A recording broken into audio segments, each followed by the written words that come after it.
Stop using welds for your grab moves. Seriously, I used them for months, and while they do work, I eventually found a much better method that's easier to control and way cleaner to work with.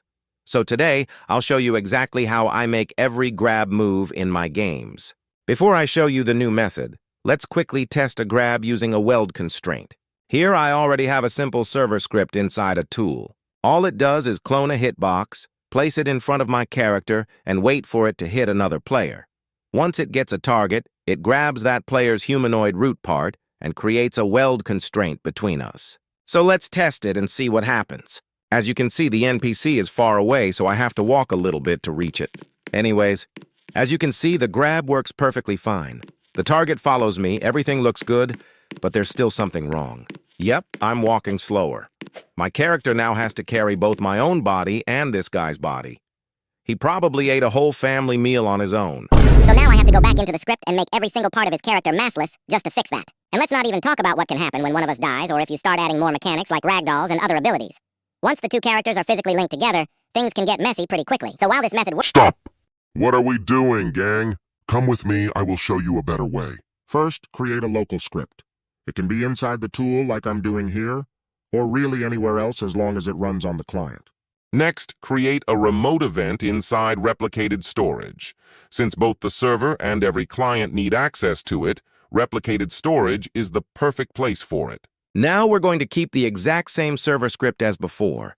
The only difference is a couple of small changes. First, create a variable for our remote event so we can access it from the script. Then, instead of creating a weld constraint, we're going to delete those lines and replace them with this. Here we're firing the remote event to every client, and we're sending two things: the attacker, which is our character, and the target, which is the player getting grabbed.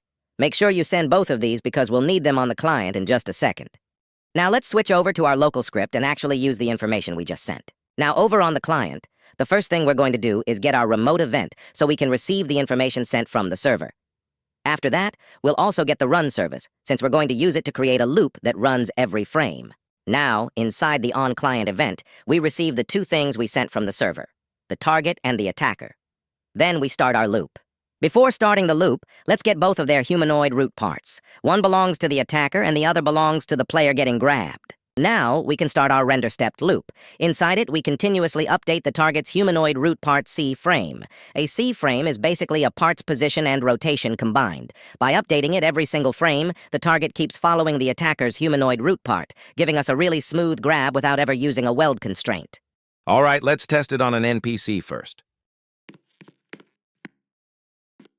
And as you can see, it works perfectly. The NPC follows us smoothly without using a single weld constraint. But an NPC is one thing. The real test is another player because that's where most grab systems start running into problems. Now, let's see if it still works when we use it on an actual player. And OMG, let me tell you, it did not disappoint, unlike my math grades. The grab is super smooth for both players, and we didn't need to use a single weld constraint. And that's how you make a grab move. From here, all you have to do is play your grab animations for both the attacker and the target at the same time, and just like that, you've got yourself a working grab ability. Want to make it even cooler? Add a bit of camera movement, maybe some screen shake, and now you've basically got yourself a cinematic cutscene. Hopefully this tutorial helped you out. If it did, consider subscribing because I told you to. Thanks for watching.